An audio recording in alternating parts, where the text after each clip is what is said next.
முத்து விளைகின்ற 3 கடல் சூழ்ந்திருக்கும் தென்னகத்தில் மும்முரசு கொட்டி முச்சங்கம் வளர்த்து முக்கொடியின் நிழலிலே முத்தமிழ் காப்பாற்றும் மூவேந்தர் பரம்பரை கட்டிக்காத்த பெருமைதனை மொழியாக்க முடிபுனைந்த மன்னவனே, என் முறையீட்டை கேட்பதற்கு முன் நான் யார் என்று முழுவதும் தெரிந்து கொள்க. எடுத்துரைப்பாயாக நீ யார் என்று.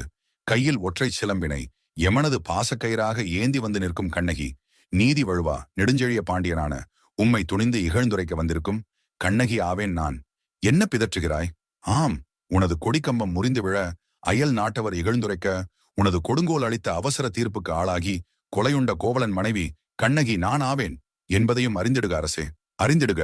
ஓ கோவலன் மனைவி, சிலம்பு திருடிய கள்வனின் மனைவி, யாகாவாராயினும் நாவடக்கம் வேணும் மன்னா, நாவடக்கம் வேணும்.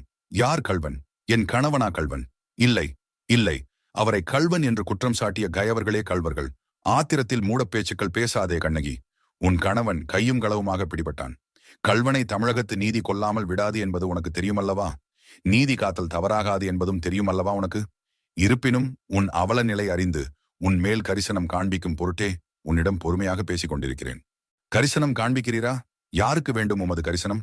நீதியின் இலக்கணம் உரைக்கும் நெடுஞ்செழிய பாண்டியனே, உனது நாட்டில் எதற்கு பெயர் நீதி? நல்லோர் வகுத்த நீதியை புறம் தள்ளி வல்லவர்கள் வகுத்த நீதியை அல்லவே நீர் காண்பிக்கிறீர். அதனால்தானே என் ஆசை அத்தானை, என் வாழ்வின் கருவூலத்தை சாவு படுகொழியில் தள்ளிவிட்டீர்கள். நீ கோபத்தில் வார்த்தைகளை அனலென கக்குகிறாய். நிதானமாக சிந்தித்துப் பார். நான் சிந்திக்க வேண்டுமா கொற்றவனே? நீரே சிந்தித்து செயல்பட்டிருக்க வேண்டும். கோவில் மண்டபத்தில் ஆன்றோர்கள் சான்றோர்கள் சூழ விசாரிக்கப்பட வேண்டிய வழக்கு கோவில் மண்டபத்தோடு அவசர அவசரமாக முடிந்தது. ஏன்? சிந்தியுங்கள், நன்றாக சிந்தியுங்கள். கண்ணகி, என் பொறுமையை சோதிக்கிறாய் நீ. பொறுமையா? யார்? உமக்கா? உம்மிடம் ஏதையா பொறுமை? குற்றம் சாட்டப்பட்டவரின் மறுப்புகளுக்கு மதிப்பு தராமல் கொலைவாளின் வேலை அவ்வளவு அவசரமாக நடைபெற்றது எதனால்?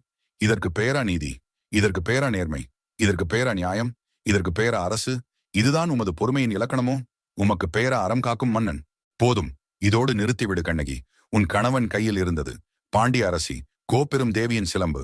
மூடனே, மூளையில் மூர்க்கத்தனத்தை கொண்ட அரசனே, அந்த சிலம்பானது கோப்பெருந்தேவியின் சிலம்பு இல்லை, கோவலனின் காதல் தேவியாம் என்னுடைய சிலம்பு. நம்ப முடியாது என்னால். நீ யார் நம்புவதற்கு? உன்னை யார் நம்பச் சொல்கிறார்கள்? உன் நம்பிக்கை பற்றிய அச்சம் எனக்கு இல்லை. உன்னை துச்சமென எண்ணியே வந்திருக்கிறேன் நான். உன் மீது வழக்கு உரைக்க வந்தவள் நான் ஆவேன். குற்றவாளி நீ ஆவாய். ஆன்றோர்களே சான்றோர்களே, மல்லிகை மனம் வீசும் இந்த மதுரையில் மறுவாழ்வு தேடி வந்து மரணத்தை தொட்டான் கோவலன், இந்த கண்ணகியின் காவலன். எனக்கு அநீதி இழைத்த இந்த மதுரையை நான் எப்படி எரித்தேன் என்பதை அறிந்து கொள்ள தொடர்ந்து இணைந்திருங்கள் உங்கள் பொக்கிஷம் ஸ்பாட் சேனலுடன்.